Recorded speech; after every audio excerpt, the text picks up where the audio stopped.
Hello दोस्तों, नमस्कार। मैं आप लोग का हार्दिक अभिनंदन करता हूं अपने trader by stock market YouTube channel में। जो लोग फर्स्ट बार विजिट किए हैं, सब्सक्राइब बेल आइकन ऑल जरूर सेलेक्ट करिए, ठीक है। और मेरा देसी है तो उसको भी सब्सक्राइब करिएगा। चलिए, बहुत बढ़िया। अभी एक टॉपिक है कि यार देखिए, हो ना हो, कहीं ना कहीं एक चीज़ तो आप लोगों के भी दिल में रहता है ना। तो क्या कि सर, स्टॉक में रिटर्न अच्छा बनता है, रहता है कि नहीं रहता है? तो आप बोलिएगा हाँ सर, मन में तो ये स्वाभाविक है, रहता है। सही बात है, आपका नहीं, हर किसी का, मेरा खुद रहता है ना। और मैं भी चाहता हूँ स्टॉक में निवेश करना। क्लियर है, मैं भी चाहता हूँ स्टॉक में निवेश करना। अब दूसरी कंडीशन आती है कि देखिए सर, स्टॉक में तो हम निवेश कर दें, लेकिन मेरे पास पैसा बड़ा होना चाहिए। स्टॉक में निवेश करने में प्रॉब्लम नहीं है, लार्ज कैप में खासकर, बड़े स्टॉक में। जिस तरह आप निफ्टी 50 लेते हैं, तो निफ्टी 50 क्या है? इस मार्केट के जो टॉप 50 कंपनियां हैं उस पे इंडेक्स में शामिल रहता है ना। क्योंकि सब दृष्टि से, सेफ्टी के दृष्टि से, लार्ज कैप हो, जो भी है, रिटर्न की दृष्टि से, इस प्रकार वो 50 स्टॉक इंडेक्स में रहता है ना। हर इंपॉर्टेंट सेक्टर का उसमें रहता है। ये देखिए, आपके पास लिखा हुआ है ना, कैपिटल मार्केट सेगमेंट में the value of index has been set 1000, मतलब इस बेस पे। तो अच्छी बात है, यह है कि आप भी निफ्टी के टॉप 10 स्टॉक में एसआईपी या खरीद के लगा सकते हैं, ठीक है। मूल उद्देश्य यही है कि अगर आप निफ्टी के टॉप 10 में लगाएंगे तो आप काफी वॉलेटाइल पोर्टफोलियो और साथ में काफी अच्छा रिटर्न देने वाला पोर्टफोलियो बना सकते हैं, है ना। जिसमें आपको फाइनेंस भी होगा, आईटी भी होगा और कंस्ट्रक्शन भी होगा। और इस प्रकार सारे सेक्टर तो कवर नहीं होंगे, लेकिन आईटी, फाइनेंस, फास्ट, एफएमसीजी, ठीक है, ये कवर हो जाएंगे। सारे कवर नहीं होंगे अगर टॉप 10 करते हो। और उसके बाद क्या होता है, निफ्टी क्या करता है कि अगर कोई अच्छा नहीं दिया, चाहे उसमें कुछ खराबी हुआ, तो टॉप, चाहे वो एच बैंक ही है, कुछ भी होता है, तो वो धीरे धीरे टॉप 3, टॉप 5, टॉप 6 और फिर धीरे धीरे 10 से नीचे भी कर सकता है ना। वो धीरे धीरे उसका, क्योंकि उससे बेटर मिलता है तो उसको छोड़ते चला जाता है। तो सर देखिए, पहली बात, आप टॉप 10 को अगर कवर करने जाइएगा, निफ्टी का टॉप 10 को कवर करने जाइएगा, तो आपको बहुत बड़ा पैसा चाहिए। समझे ना, क्या चाहिए? बहुत बड़ा पैसा। क्योंकि एक एक शेयर का दाम भी आप जानते हैं कितना होता है। मतलब अगर एक एक भी खरीदें तो काफ़ी पैसा आपका लग जाएगा। हमको नहीं लगता है कि 17 के आसपास, 17,000 के आसपास आराम से लग जाएगा, है ना। अब टीसीएस देख लीजिए, लार्सन टूल्वो देख लीजिए, प्लस इस तरह से देखिए, रिलायंस देखिए, यही दो ही तीन को तो मिला के मतलब 10,000 के आसपास पहुंच जाएगा मोटा मोटी। तो बहुत बड़ा पैसा लग जाएगा। और खरीदने के बाद फिर उसमें उस तरह का मूव आप नहीं देखोगे तो मन उदास हो जाएगा। क्लियर है ना। और दूसरी बात क्या है कि जैसे आप लोगों का मन भी करता होगा ना, यार अभी ईटीएफ में कुछ नहीं हो रहा है तो चलो स्टॉक में करें। देखिए, मन को समझा लीजिए, मन है ना ससुरा बहुत बेचैन करता है। वो चाहता है कि आपको शांति से नहीं रहने दे, आपको अशांति फैला दे आपके मन विचार में, ठीक है। आदमी मार्केट से दुखी नहीं है, ओवरऑल अपने आप से दुखी है। का है भाई, मन नहीं कुछ हो रहा है, चल ऑप्शन में कूद जाते हैं, एक बार देखते हैं क्या होगा। लो, लॉस लॉस खा के आ गए तो ठीक है बोलते थे सर, बिना मतलब का गए थे, झूठे मुठ का गए थे ससुरा, हो गया काम खत्म। अगर गलती से बेनिफिट हो गया, अरे ट्रेडर्स बार, उसको कुछ नहीं पता, भकुआ आदमी है, भाग ससुरा। ठीक, एक दिन जीत गए, दूसरा दिन भी जीत गए, ओह फिर तो आपका कॉन्फिडेंस देखिए, आपको ऐसा लगेगा कि आप घोड़े पे सवार हुए हो। यही तो दुनिया है, यही तो मार्केट है। इन लोगों को कुछ पता ही नहीं है। और तीसरा दिन मान लीजिए आपको देखने का टाइम नहीं मिला, पोजीशन लगा लिया, कोई काम हो गया या ऑफिस वर्क हो गया या कहीं ड्यूटी में चले गए या कुछ भी आपका रिक्वायरमेंट, दुकान में कोई आ गया, 2 मिनट में जाके देखे कि लो, ये तो लंका लग गया है, ये तो लंका लग गया, स्टॉप लॉस लगाए, वो जंप करके चला गया। जाओ, शायद पहले, अभी तो मुझे नहीं पता है, पहले मार्केट पे स्टॉप लॉस लगता था, अभी शायद नहीं लग रहा है क्या? लिमिट उमिट पे हो गया क्या? पहले लिमिट और मार्केट दोनों था, तो दोनों जंप कर गया, मार्केट वाला नीचे में हिट हो गया। फिर बोलेंगे ओहो, सारा खाया पिया कुछ नहीं, ब्रोकरेज अलग से देके आना पड़ा, है ना। तो वो हिसाब किताब रहता है। तो आइए हम थोड़ा एनालिसिस करते हैं कि निफ्टी 50, मतलब हम लोग 10 स्टॉक को लेते हैं, है ना। और 10 स्टॉक का एक मोटा मोटी हम लोग देखते हैं कि क्या रिटर्न बना है। और हम लोग का निफ्टी 20 जो है 50 स्टॉक का है, 10 का नहीं है, 50 का है, ठीक है। तो 10 से ही समझ लेंगे कि टॉप अगर 10 भागा हुआ है और निफ्टी नहीं भागा हुआ है तो फिर तो गलत बात है ना। उसी से हम लोग को आइडिया लग जाएगा। जिस तरह चावल पक गया तो जरूरी नहीं ना जी हर दाना को मीस के देखिएगा, 2 4 10 दाना को मीसिएगा, पता चल जाता है। तो सेम यही कंडीशन है। तो इसका जो टॉप 10 है वो आपको यहाँ पर ही दिख गया। कौन कौन सा है? H D F C, Reliance, ICICI, Infosys, ITC, Larsen and टुर्बो, टीसीएस, एक्सेस, कोटक, भारती। ये सारे स्टॉक जो है ना बहुत अच्छा है। मैं खुल के बोलता हूँ, बहुत अच्छा है, देखने में बहुत बढ़िया है, बहुत मार्केट कैप है, बहुत पैसा इनके पास। ये देश की अर्थव्यवस्था को कहीं ना कहीं बहुत ज्यादा हैंडल करते हैं। अगर कुछ ऐसा बन जाए भविष्य में जो ईटीएफ 10 को कवर करे तो यही 10 उसमें शामिल होंगे। क्लियर है? तो इस चीज को आप लोग ध्यान में रख सकते हैं। तो इसको बनाने में, एक एक तो खरीदने में भी भाई बहुत पैसा लग जाएगा, है ना। हम लोग के पास उतना पैसा होता नहीं है, तो हम लोग क्या करते हैं, थोड़ा सेफ्टी हो और काम ठीक ठाक हो, है सेफ्टी भी हो, काम भी ठीक ठाक हो। तो इसलिए हम लोग क्या करते हैं कि खरीद के रख लेते हैं, क्या, निफ्टी 20, जो 50 को स्टॉक को कवर कर लेगा। समझ गए? तो ये देखिए 50 स्टॉक को निफ्टी 20 कर लेगा, 81 लार्ज कैप है। तो आइए एक लाइन से हम लोग देखना पसंद करेंगे कि निफ्टी क्या रिटर्न दिया है 6 महीना में। तो आप देखिएगा कि 6 महीना में निफ्टी 9% का रिटर्न दे दिया, बढ़िया बात है ना जी, बढ़िया। तो और एक साल में क्या दिया है, तो 8% का दिया है। तो मतलब शांत है, अब ये भागने वाला है ना, हम लोग ऐसे सोचेंगे।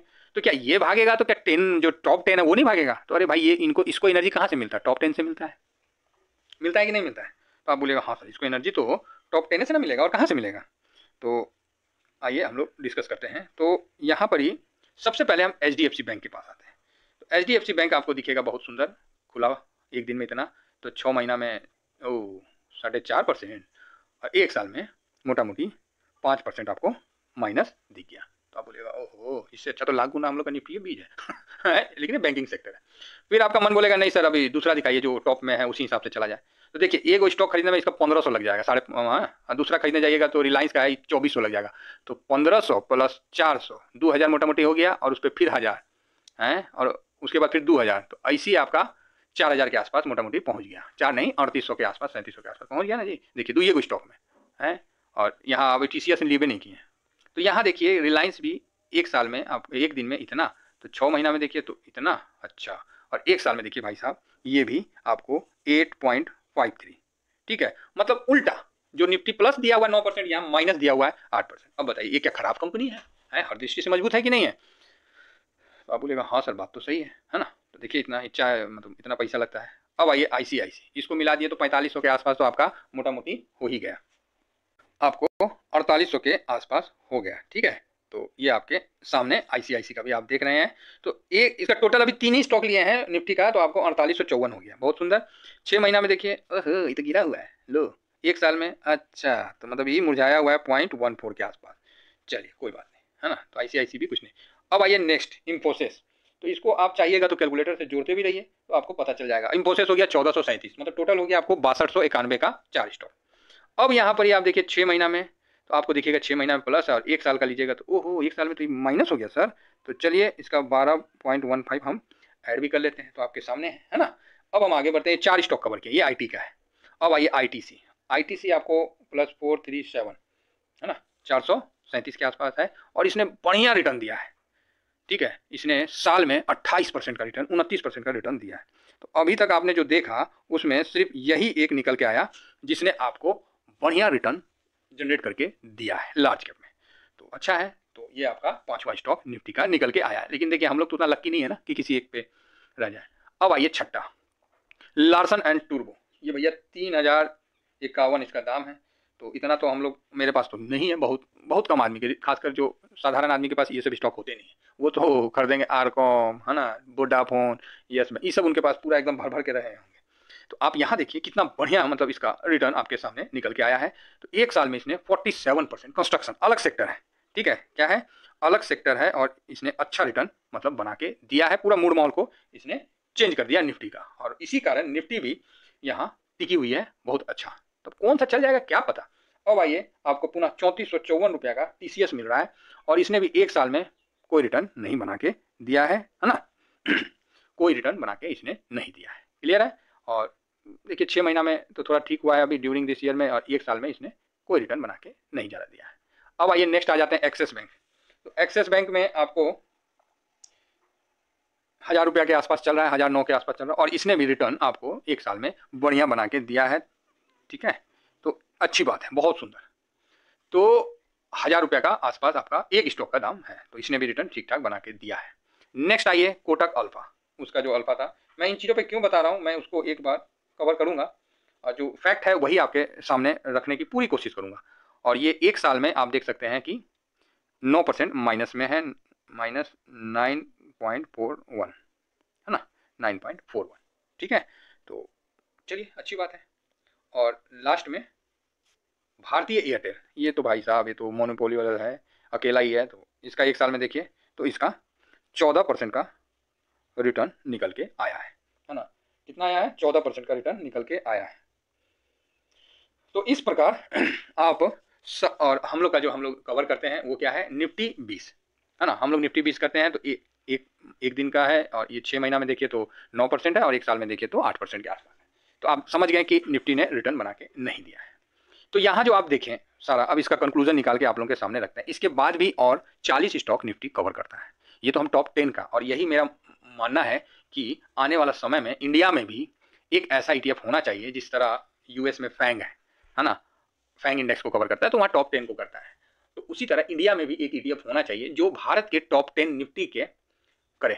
आप कर सकते हैं निफ्टी 10 ETF, है ना, सेंसेक्स 20 को करता है। तो ये क्या है, बहुत वोलेटाइल होगा नो डाउट, लेकिन मेरा जो एक चाहत है कि निफ्टी 10 ETF करके भी ना आना चाहिए जो टॉप 10 निफ्टी के करे कवर, है ना। पूछिए क्यों? तो आप यहाँ देखिएगा कि इस पूरे मतलब उसमें जो हम लोग लार्ज कैप लिए हैं, जो फैक्ट है वो मैं सामने रखूंगा।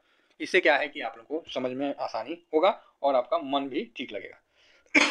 सॉरी, ये यहाँ पर ही निफ्टी 50 का 10 स्टॉक को मैंने लिया है टॉप 10। याद रखिएगा, ये मैं ETF के लिए बोल रहा हूँ, ना कि मैं जाके इसमें बाइंग करूंगा, क्योंकि वो 10 से जब 11 हो जाएगा ना, तो मेरा तो दम नहीं है कि अपने मतलब लॉस को मैं काट पाऊँ। मैं हकीकत बताता हूँ, मैं नहीं काट पाता हूँ, जो बात क्लियर है। आप यहाँ देखिए टॉप 10 स्टॉक में अभी के समय, एक साल में, उस समय भी मार्केट हाई पे था नवंबर में, लास्ट नवंबर का बात है। एक साल में ड्यूरिंग वन ईयर में मार्केट हाई में था, है ना, और आज भी मार्केट हाई में है। तो 10 स्टॉक में आपको कितना रिटर्न बना के दिया पता है? तो आप बोलोगे कितना सर, और कितना अमाउंट लगा पता है? तो बोलिएगा कितना सर। तो 10 स्टॉक को आप एक एक करके भी खरीदते हैं तो आपका 16,950 लग जाता है। ठीक है, 16,950। देखिए मैं निफ्टी 50 का बात कर रहा हूँ जिसने कोई रिटर्न नहीं दिया, मैं PSU बैंक की बात नहीं कर रहा हूँ, ठीक है, समझ रहे हैं, और ना मैं कोई और ETF की बात कर रहा हूँ, गोल्ड सिल्वर की बात कर रहा हूँ, मैं सिर्फ निफ्टी की बात कर रहा हूँ। तो ये इतना का आप एक एक भी खरीदिएगा ना तो इतना पैसा लग जाएगा, इतना पैसा आपको लग जाएगा। क्लियर है? तो उस हिसाब से देखिएगा तो आपको यहाँ पर ही निफ्टी में टॉप 10 में जो रिटर्न बन के सामने आया है, काफ़ी चौंकाने वाला रिटर्न बन के सामने आया है। तो आप बोलिएगा क्या है? तो मैंने सबका रिटर्न को जोड़ घटा के, रुक जाइए, मैंने जो निकाला है 1 2 3 4 5 6 7 8 9 10, 66.23 का रिटर्न निकल के आया है। जितना 10 स्टॉक था, 10 स्टॉक का मैंने जोड़ के ये निकाला। तो आप बोलिएगा सर तो कमाल कर दिया आपने। तो हाँ भाई, ये इतना निकल के आया, लेकिन इसमें है क्या कि हमको तो 10 स्टॉक का रिटर्न निकालना है, तो इसमें हम 10 से भागा दे दिए। और जैसे 10 से भागा दिए ना तो खेला ना उल्टा हो गया। क्या हो गया? उल्टा। 6.62% का रिटर्न। अब बताइए, एगो 17,000 रुपये लगाए, इतनों टेंशनों ले, और रिटर्न निकल के आया 6.62।